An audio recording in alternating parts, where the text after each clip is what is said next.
Why did my dad believe his new girlfriend instead of getting me to the hospital? The pain hit me during warm-ups before the regional championship game, a sudden explosion in my chest that made me drop to my knees on the track.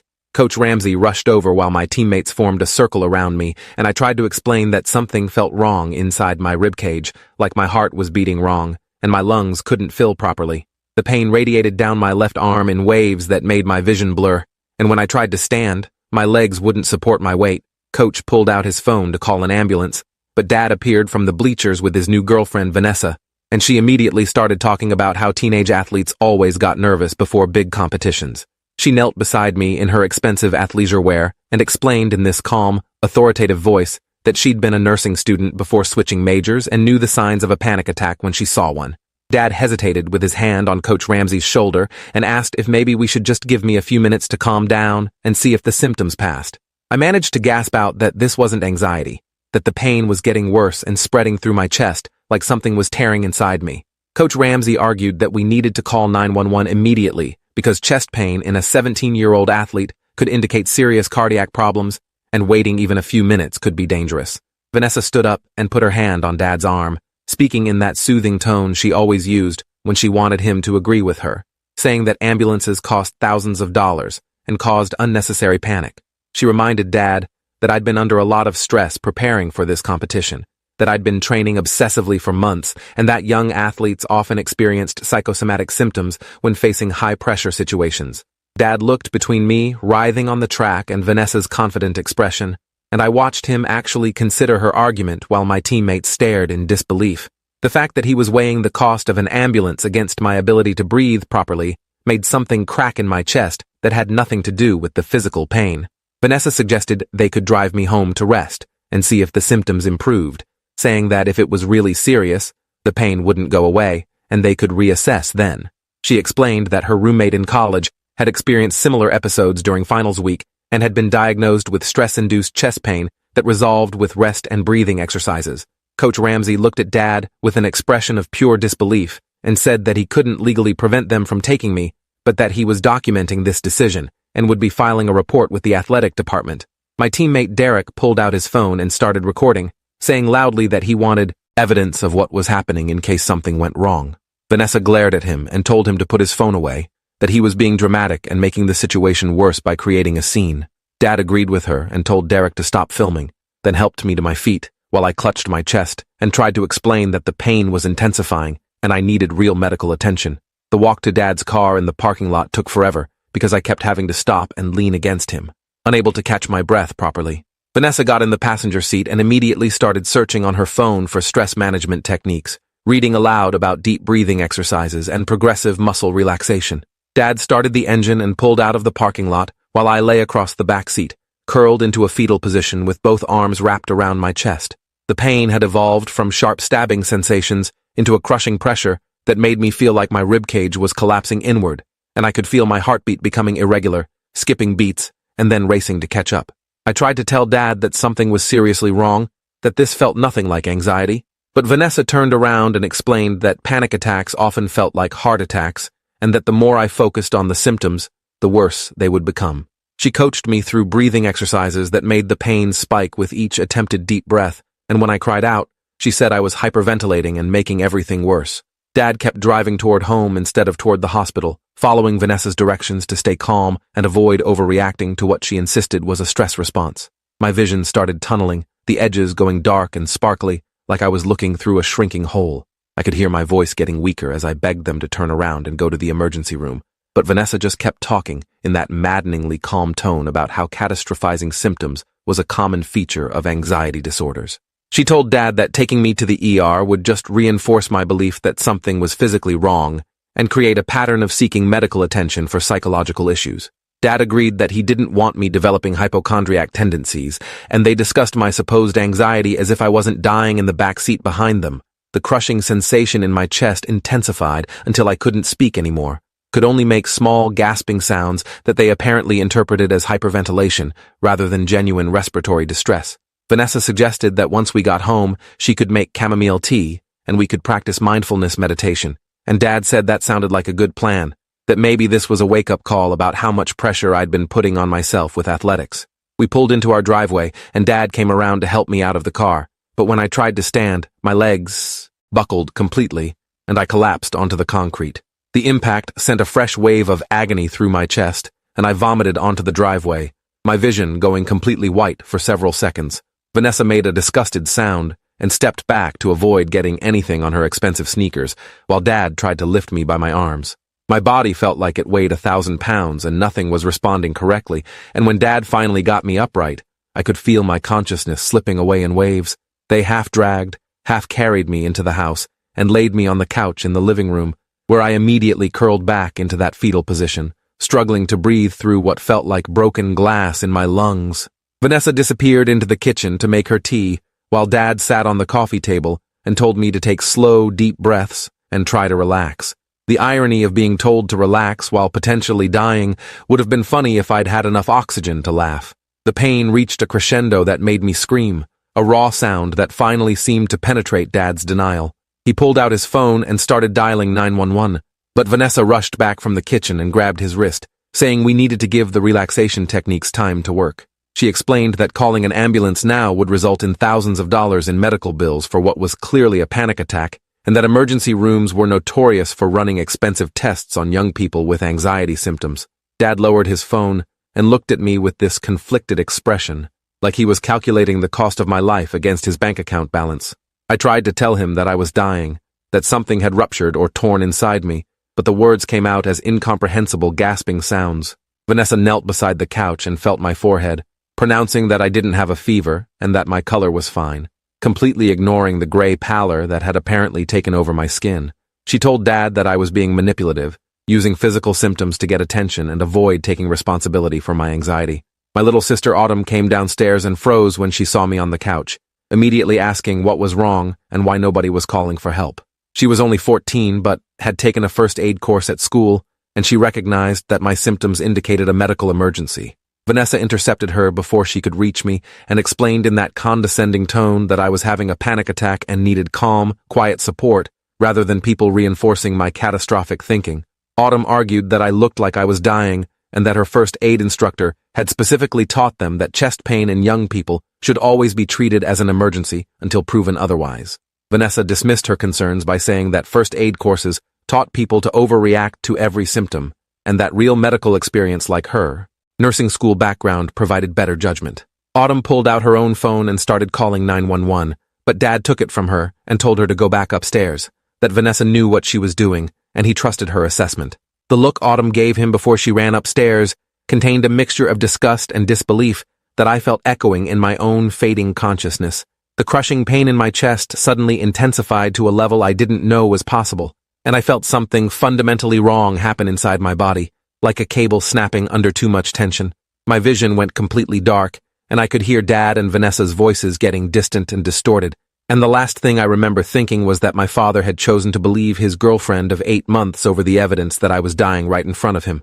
When I regained consciousness, I was lying on a gurney in what looked like an ambulance, with 2 paramedics working over me and attaching various monitors and IVs. One of them was asking me questions about the pain and when it had started, but my throat felt raw, and I could only manage whispered responses.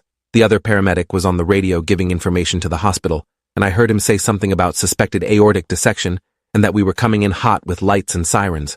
The words meant nothing to me then, but the urgency in his voice made it clear that whatever was wrong was life-threatening and time-critical. I asked in a raspy whisper how I'd gotten into the ambulance, and the first paramedic explained that my sister had called 911 from her room using her laptop when Dad took her phone, and that they'd arrived to find me unconscious on the couch with Dad and his girlfriend arguing about whether I was faking.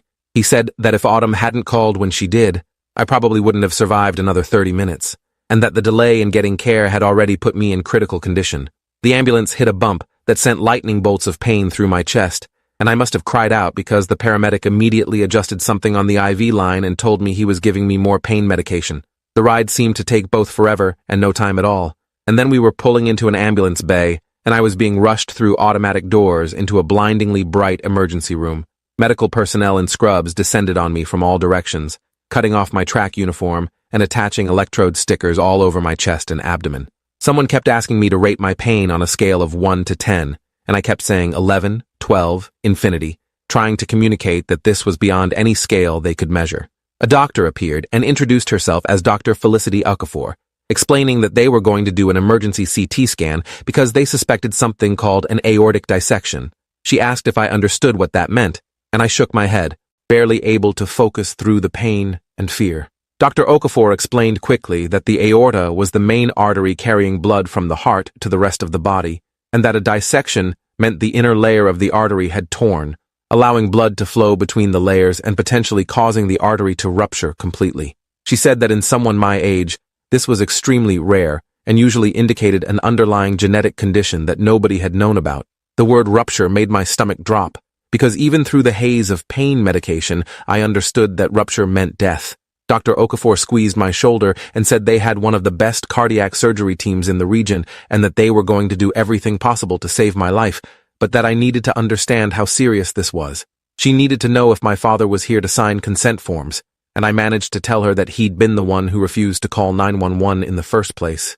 Her expression changed completely, a flash of something that might have been anger or disbelief crossing her face, before she controlled it back to professional neutrality. She said they'd deal with that later, but right now every second counted, and they needed to get me into the CT scanner immediately.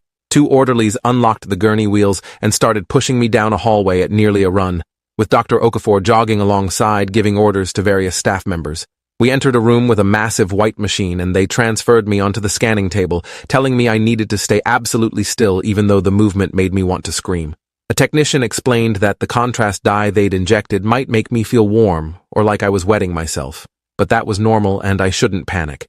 The scan itself only took a few minutes, but lying there unable to move while waves of pain rolled through my chest felt like being trapped in an endless nightmare. Through the window into the control room, I could see Dr. Okafor looking at the monitor, and even from a distance, I could see her face go serious as the images appeared on the screen. They pulled me out of the scanner and Dr. Okafor came to stand beside the table, speaking quickly and clearly. The scan had confirmed an extensive type A aortic dissection that had already extended from just above my heart valve all the way into the arteries supplying my brain. She explained that this type of dissection was immediately life-threatening and required emergency open-heart surgery within hours, not days, to prevent the aorta from rupturing completely. She said that the surgery would involve opening my chest, stopping my heart, putting me on a bypass machine, and replacing the damaged section of aorta with a synthetic graft. The risks included stroke, paralysis, kidney failure, bleeding, infection, and death on the operating table, but without surgery, I would definitely die, probably within the next few hours. She needed my father here immediately to sign consent forms, because as a minor, I couldn't consent to surgery myself, no matter how life-saving it was. I tried to tell her that I didn't trust Dad to make the right decision after what he'd already done, but she said legally she had no choice but to get parental consent. They wheeled me to a room in what a nurse called the cardiac ICU while someone tried to reach Dad by phone.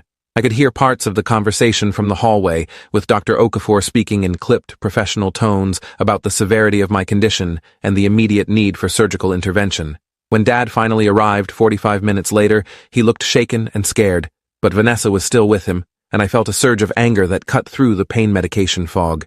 Dr. Okafor took them both to a consultation room, and I could hear her voice through the door, explaining in detail what had happened, what the surgery would involve, and what had caused the dissection. She said that I had a previously undiagnosed genetic condition called Marfan syndrome, which affected the connective tissue throughout my body and made the walls of my aorta weak and prone to tearing. The condition was hereditary, which meant one of my biological parents had to be carrying the gene, and I would need genetic testing to confirm the diagnosis and determine which parent had passed it to me. Vanessa's voice came through the door, asking if stress and anxiety could have triggered the dissection, and I heard Dr. Okafor's response turn cold. She explained that while physical exertion could be a trigger in someone with an undiagnosed aortic aneurysm, the underlying cause was genetic, and the dissection would have happened eventually regardless of stress levels. What the delay in treatment had done was allow the dissection to extend further up the aorta and cause more damage to surrounding vessels, significantly complicating the surgery and reducing my chances of a good outcome. She said that based on the timestamps from the 911 call and my arrival at the hospital, there had been approximately 90 minutes between when I first showed symptoms and when I received appropriate medical care. In cases of aortic dissection, every minute of delay increased the risk of permanent complications or death, and the 90-minute delay had potentially cost me kidney function, increased my stroke risk, and made the surgical repair much more complex. The silence that followed her explanation felt heavy and accusatory, and I could picture Dad's face going pale as he realized what his decision had actually cost. Dad came into my room alone a few minutes later, with consent forms in his shaking hands. He sat down in the chair next to my bed and tried to apologize, but I turned my head away and refused to look at him. He said that Vanessa had seemed so certain it was just anxiety, and that he'd trusted her medical knowledge because she'd been in nursing school.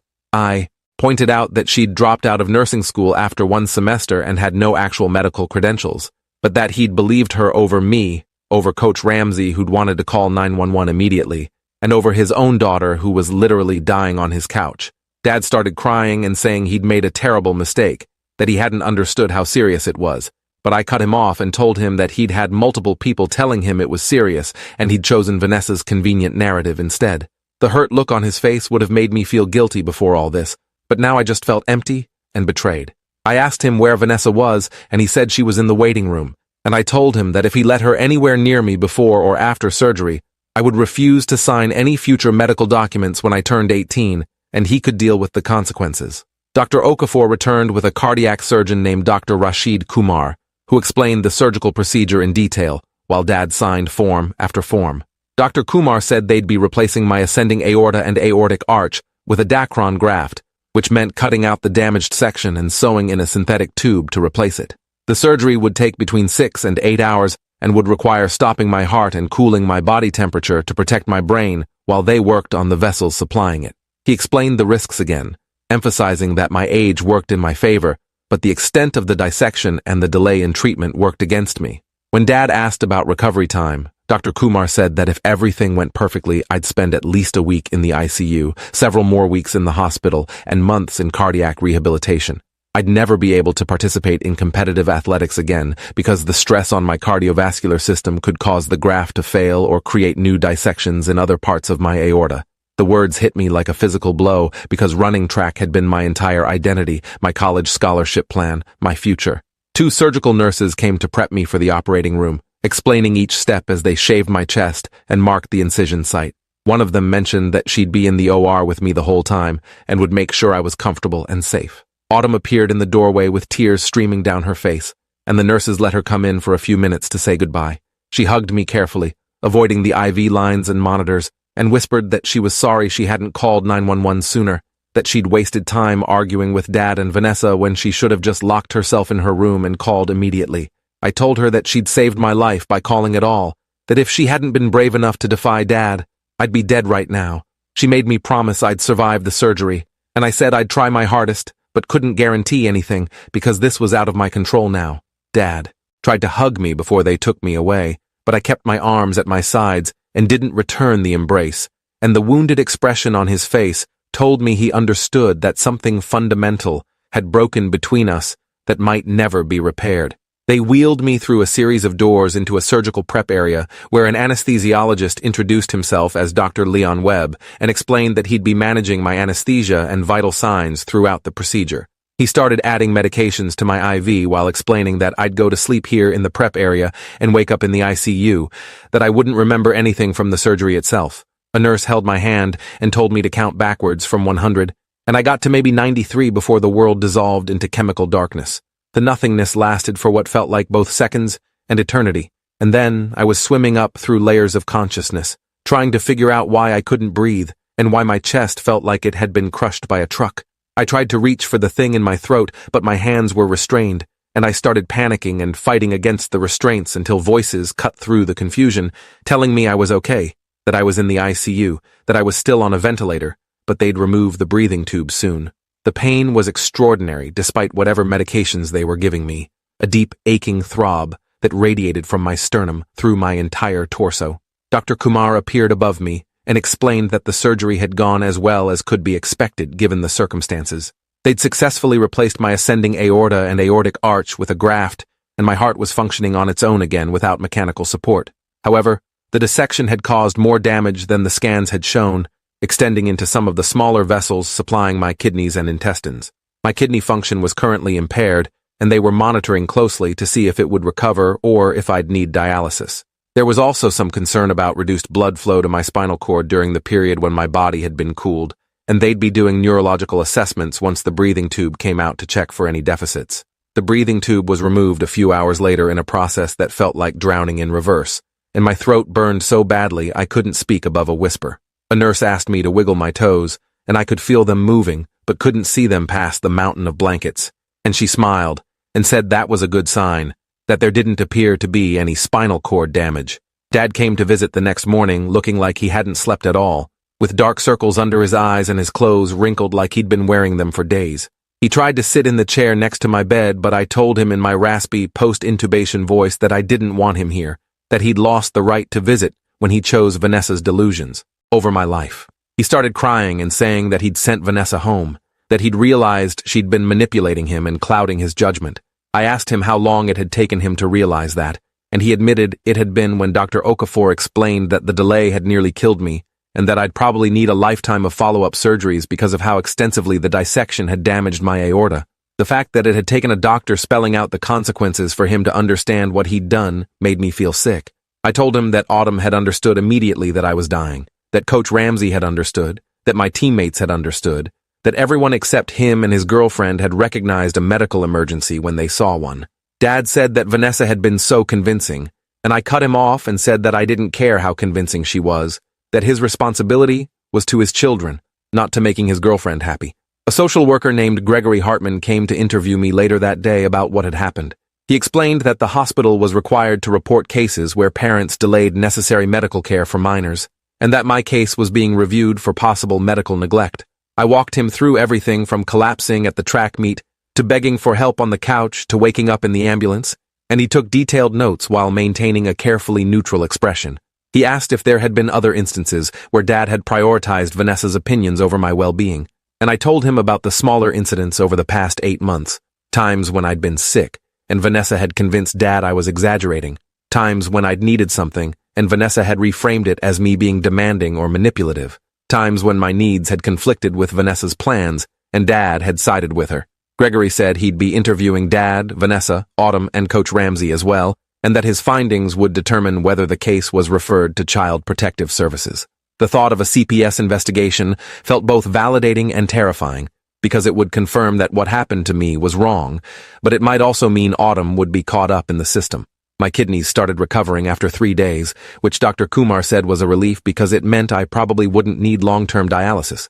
However, the neurological assessments revealed that I had some subtle deficits in my fine motor control and coordination, possibly from microstrokes during the surgery or from reduced blood flow during the cooling phase. An occupational therapist came to work with me on exercises to rebuild those skills, but she warned that some of the deficits might be permanent. The cardiac rehabilitation team started me on gentle exercises designed to rebuild my strength without stressing my cardiovascular system, beginning with sitting up in bed and eventually progressing to standing with a walker.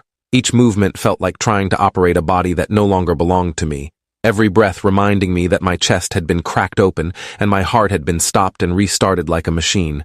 The psychological weight of understanding how close I'd come to dying, because my father believed his girlfriend instead of multiple medical professionals, created a trauma that sat heavy in my chest, alongside the physical pain. Autumn smuggled her laptop into the ICU one evening and showed me that Derek had posted the video he'd filmed at the track meet on social media, captioning it with a detailed explanation of what had happened. The video clearly showed me collapsed on the track in obvious distress, showed Coach Ramsey trying to call 911, showed Dad stopping him after Vanessa's intervention, and showed them walking me to the car instead of waiting for an ambulance.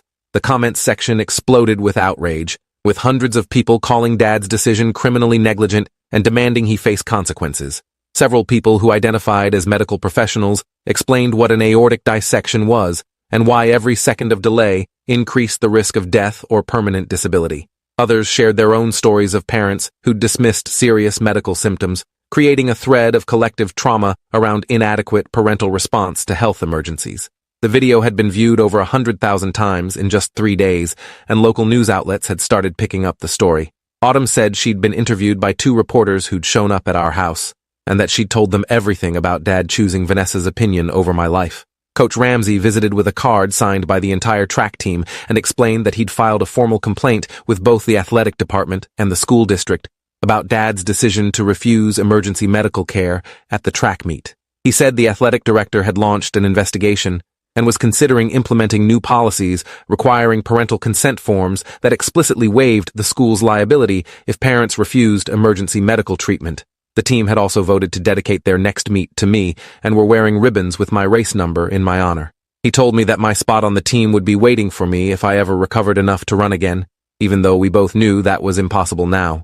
The genetic testing had confirmed Marfan syndrome, and Dr. Kumar had explained that people with that condition could never participate in competitive sports because the cardiovascular stress could trigger additional dissections or cause the surgical graft to fail. Everything I'd worked toward for the past 6 years of my life, all the training and dedication and sacrifice, had been erased in the 90 minutes between when I collapsed and when Autumn called 911. The news coverage intensified when a reporter named Jennifer Larson published an investigative piece about Vanessa's background. She'd dropped out of nursing school after 1 semester, but had been telling people for years that she had medical training, using that fake credential to give authority to her opinions. Jennifer had interviewed 3 of Vanessa's previous boyfriends who all reported similar patterns. Vanessa would insert herself into medical situations, diagnose people with psychological conditions rather than physical illnesses, and convince family members to delay seeking professional care. One ex described his mother having a stroke while Vanessa insisted it was a migraine and anxiety, and by the time they finally got her to the hospital, the damage was irreversible. Another told a story about his daughter breaking her arm and Vanessa insisting it was just bruised, resulting in the bone healing improperly and requiring surgical rebreaking and resetting. The article painted a picture of a woman who used false medical expertise to control the people around her, with Dad being just the latest victim of her manipulation. The story went viral, and suddenly my case became part of a larger conversation about medical misinformation and the Dunning-Kruger effect, where people with limited knowledge felt overly confident in their abilities. Dad was fired from his job at the accounting firm after the partners decided that the negative publicity and questions about his judgment made him a liability. He tried to explain that his personal life shouldn't affect his professional standing, but they pointed out that if he couldn't be trusted to make critical decisions about his son's life, clients might question his ability to make critical decisions about their finances. The local prosecutor's office opened an investigation into whether Dad's actions constituted criminal child endangerment, and Gregory Hartman's report to CPS concluded that Dad had demonstrated grossly negligent judgment that endangered the life of his minor child. CPS didn't remove Autumn from the home, but they placed our family on a monitoring list and required Dad to complete parenting classes and regular home visits. Dad hired a lawyer named Dennis Kowalski, who tried to argue that Dad had been manipulated by Vanessa and shouldn't face criminal charges for being deceived. The prosecutor countered that multiple people had told Dad it was a medical emergency, including a coach and his own teenage son, and that choosing to believe his girlfriend over all those voices demonstrated willful disregard for my safety. I was transferred out of the ICU after 9 days and moved to a regular cardiac recovery floor where the beeping and alarms were less constant. Physical therapy intensified with therapists working on rebuilding my strength and endurance while carefully monitoring my heart rate and blood pressure to ensure I wasn't overexerting my healing cardiovascular system. Walking from my bed to the bathroom left me exhausted and shaking, my sternum aching from where they'd cut through the bone to access my heart. The occupational therapist continued working on my fine motor skills, having me practice writing and manipulating small objects to retrain the neural pathways damaged by the microstrokes. Progress was maddeningly slow, each tiny improvement feeling insignificant compared to the massive loss of capability I'd experienced. I'd gone from running 5-minute miles to struggling to walk 50 feet, from planning to compete at the collegiate level to wondering if I'd ever be able to carry groceries again.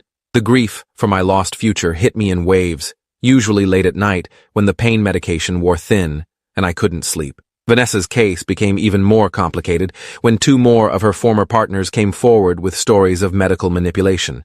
One described Vanessa convincing him that his daughter's persistent headaches were attention-seeking behavior rather than the brain tumor they turned out to be, and the delayed diagnosis had resulted in a worse prognosis and more aggressive treatment.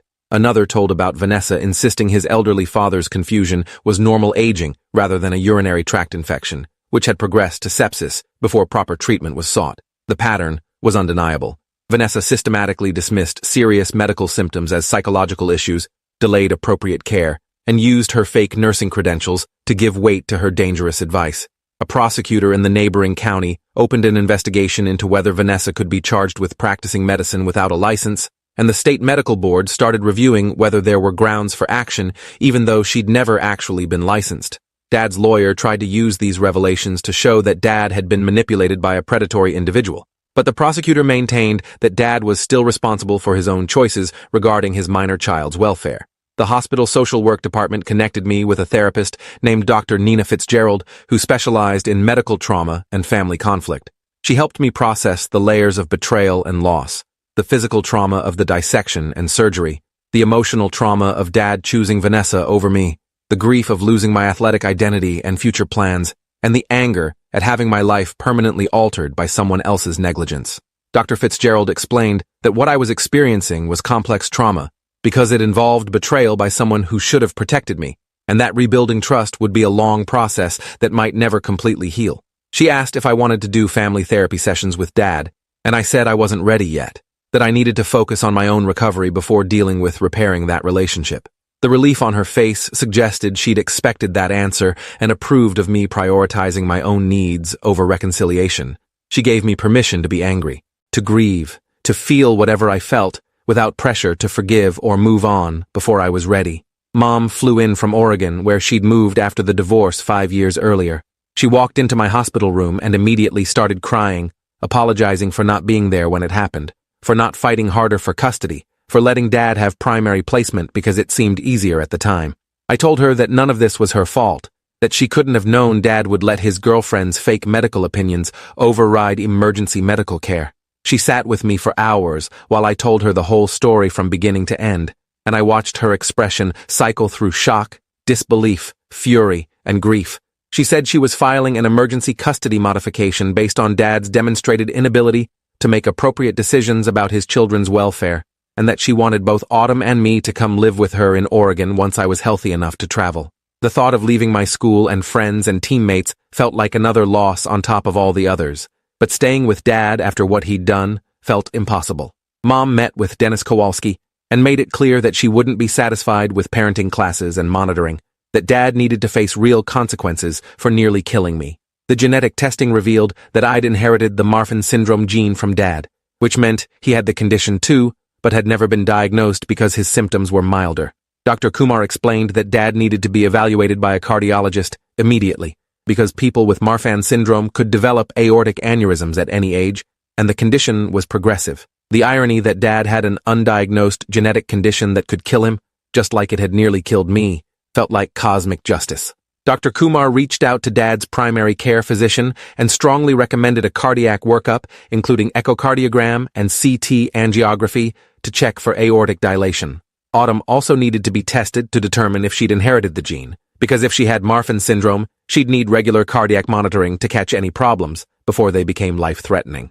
The genetic counselor explained that Marfan syndrome was autosomal dominant, meaning each of Dad's children had a 50% chance of inheriting the condition.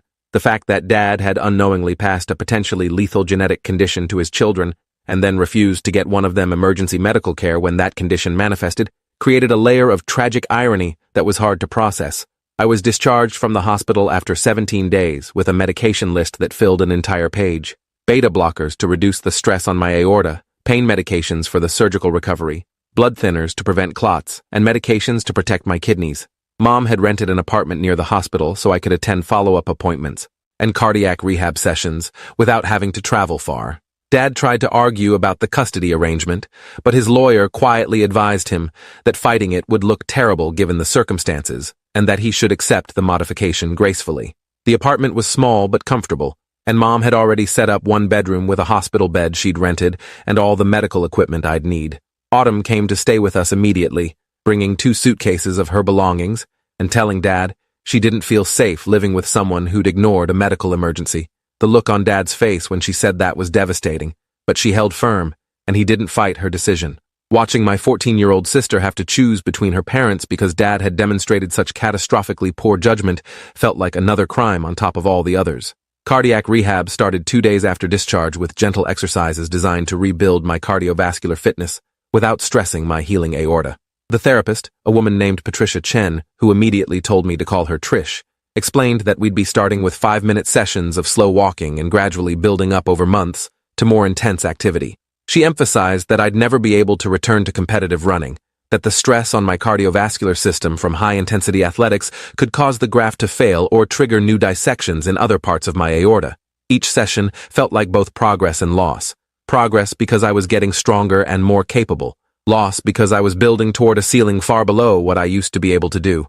Trish was endlessly patient and encouraging, but I could see the pity in her eyes when I'd get frustrated and angry about my limitations. She recommended I connect with support groups for young people with cardiac conditions, saying it helped to talk to others who understood what it was like to have your body betray you and your future plans evaporate overnight. The criminal case against Dad moved forward, despite Dennis Kowalski's best efforts to get the charges dismissed.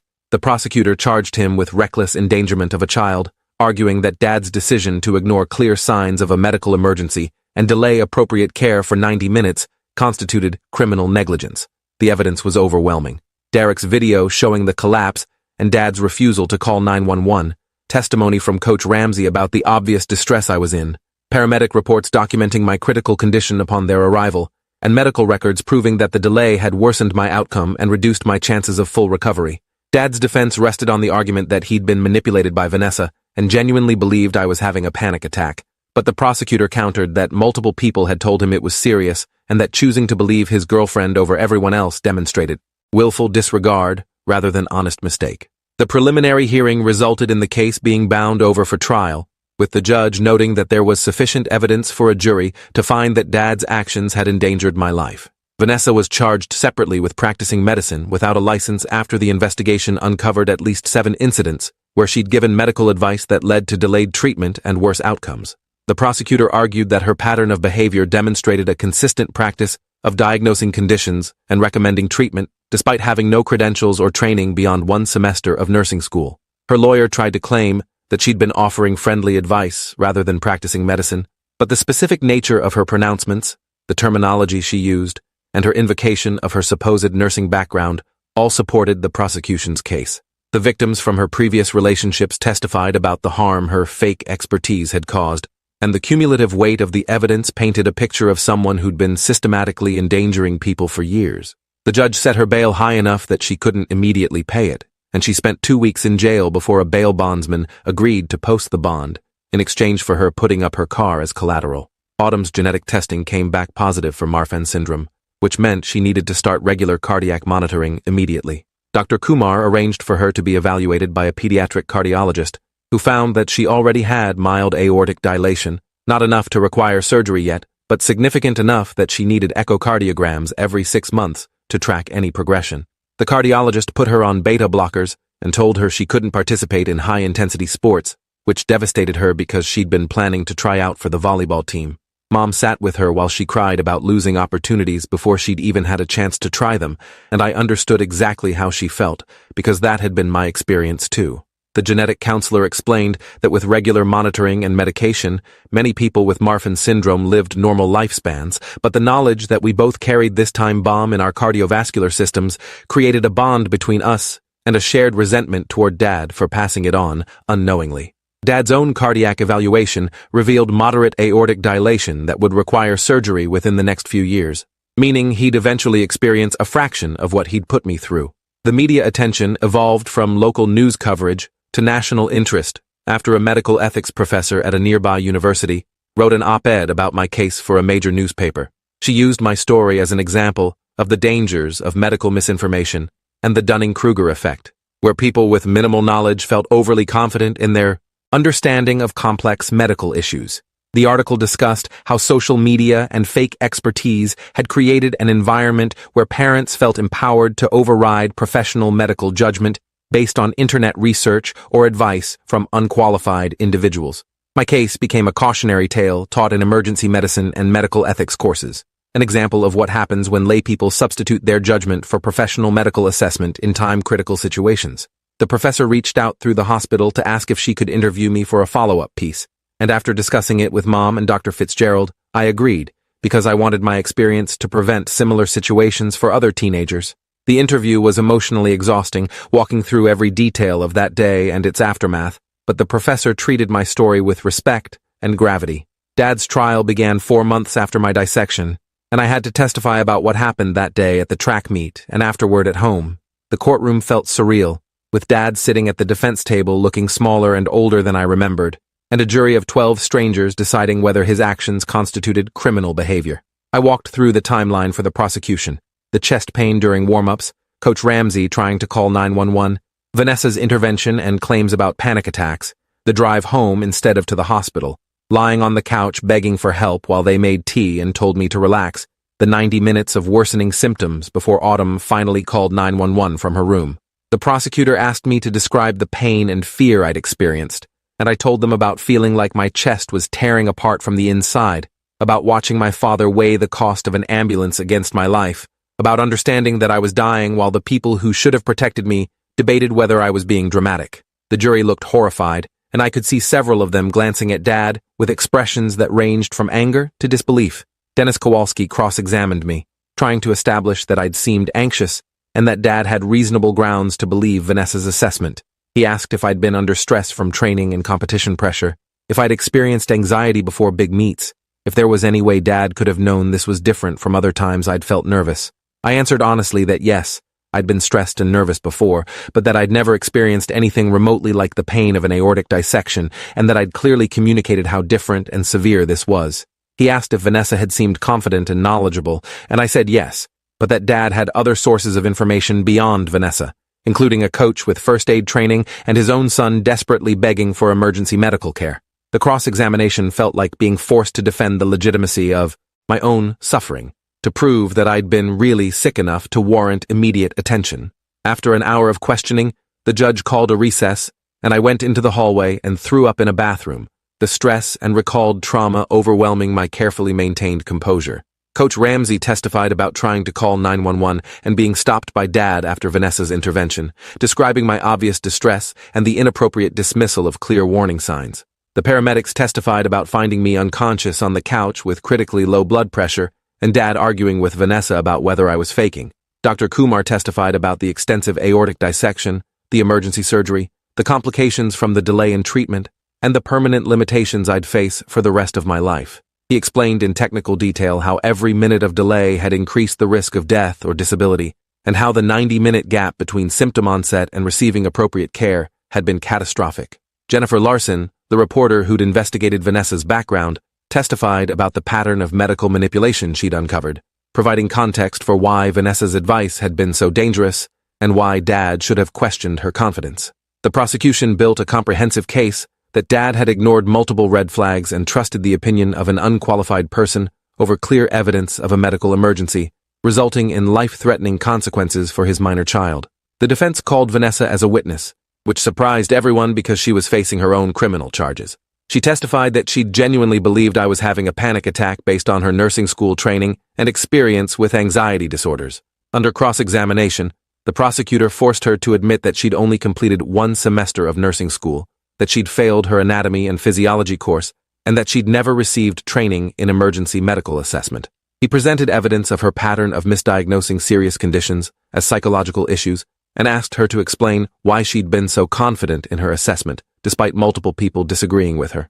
Vanessa became defensive and argumentative, insisting that she'd been trying to help and that everyone was blaming her for Dad's decisions. The prosecutor asked if she'd been more concerned about the cost of an ambulance than the possibility that she was wrong, and she fumbled for an answer that made her look callous and self-serving. Her testimony probably hurt Dad's case more than it helped, showing the jury exactly what kind of person had been advising him. Dad took the stand in his own defense and tried to explain his decision-making that day. He described feeling torn between different sources of advice, trusting Vanessa because of their relationship and her supposed medical background, and genuinely not understanding how serious the situation was until it was too late. Under cross-examination, the prosecutor dismantled his explanation by presenting Derek's video, which showed undeniable evidence that I was in severe distress and that multiple people had recognized it as an emergency. The prosecutor asked Dad why he'd trusted Vanessa, who he'd known for 8 months, over Coach Ramsey, who had first aid training and years of experience with athletic injuries, and over me, his own son, who was begging for help. Dad couldn't provide a satisfactory answer beyond saying he'd made a terrible mistake in judgment.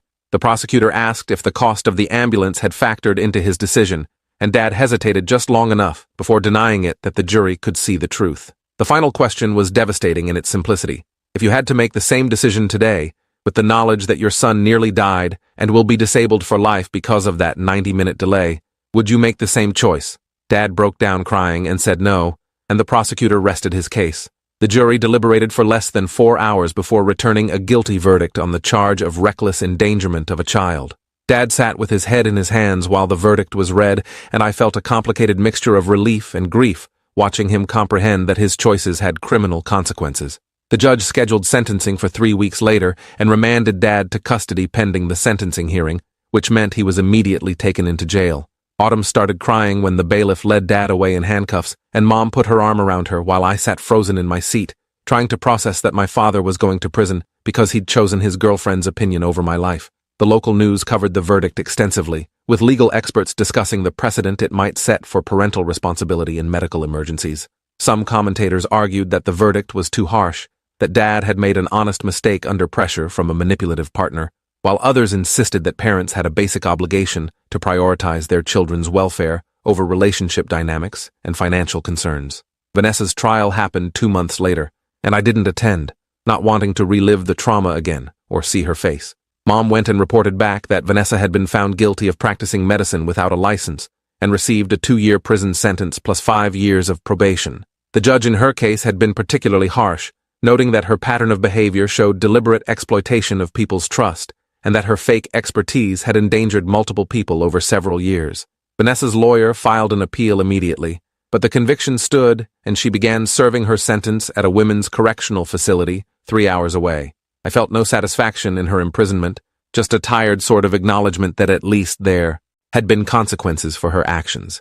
The victims from her previous relationships testified at her sentencing hearing about the harm she'd caused, and their stories created a record of systematic endangerment that the judge cited in explaining the sentence length. Some small comfort existed in knowing she wouldn't be able to give dangerous medical advice to anyone else for at least 2 years.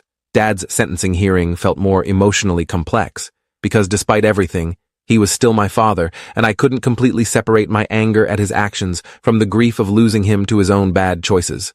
The prosecution recommended an 18-month prison sentence, followed by probation, while the defense asked for probation only with community service and parenting classes. Dr. Kumar testified about my permanent limitations and ongoing medical needs, emphasizing that I'd require additional surgeries in the future to maintain the aortic graft and that my life expectancy had been reduced by the damage to my cardiovascular system. Mom testified about the financial and emotional toll of my medical care, the custody modification, and the complete rupture of trust between Dad and his children. Autumn submitted a written statement saying she loved Dad, but couldn't forgive him for prioritizing Vanessa's opinion over my life, and that she needed him to face real consequences before she could even consider rebuilding their relationship. The judge listened to all the testimony and impact statements before pronouncing sentence: 12 months in county jail, followed by 3 years of probation, with conditions including completion of parenting classes, regular therapy, and ongoing participation in my medical care decisions under supervision. The sentence felt simultaneously too harsh and too lenient, enough to disrupt Dad's life significantly, but nowhere near proportional to what he'd done to mine. Cardiac rehab continued throughout all the legal proceedings, and 8 months after my dissection, I'd progressed to the point where I could walk several miles without significant fatigue. Trish said I'd made remarkable progress, but reminded me constantly that I needed to stay within my prescribed heart rate zones and avoid any activities that could spike my blood pressure or put stress on my cardiovascular system. The fine motor deficits from the microstrokes had mostly resolved with occupational therapy, though I still had occasional coordination issues that reminded me I'd experienced brain injury during the surgery.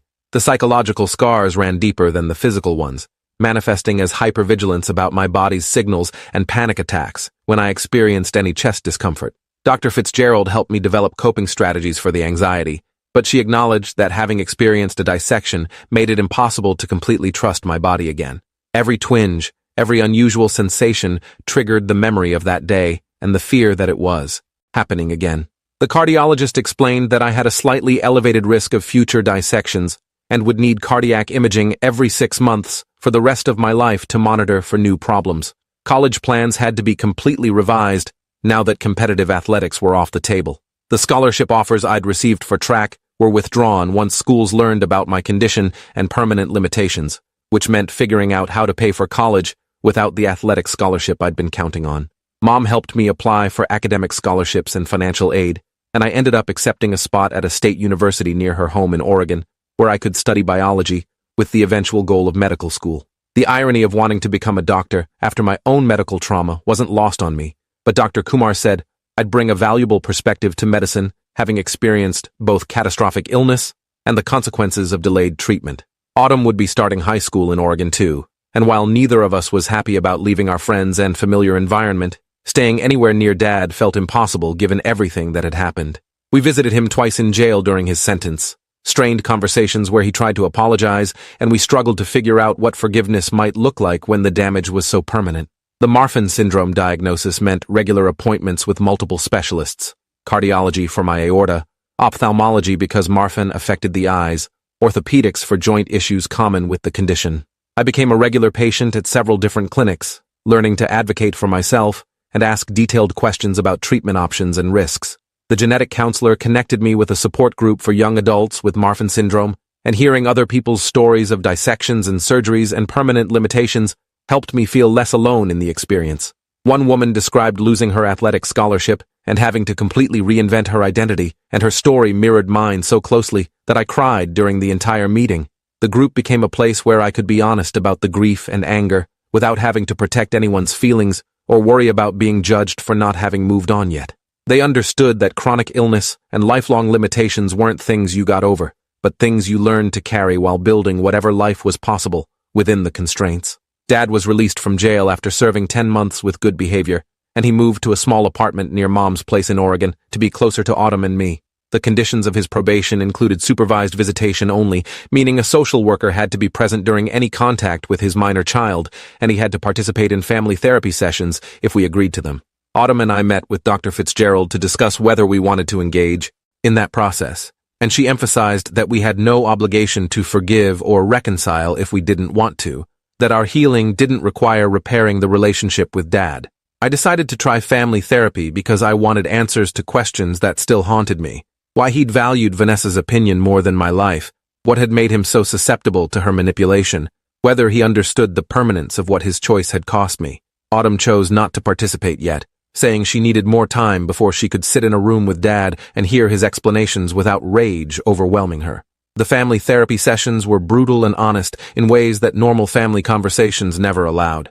Dad described how Vanessa had isolated him from other relationships gradually, how she'd positioned herself as the only person who really understood him, how she'd undermined his confidence in his own judgment about everything from work decisions to parenting choices. He explained that by the time I collapsed at the track meet, he'd been conditioned to defer to her opinion, even when it contradicted his own instincts and the advice of others. The therapist helped me understand that Dad's susceptibility to manipulation didn't excuse his choices, but did provide context for how someone could make such catastrophically bad decisions.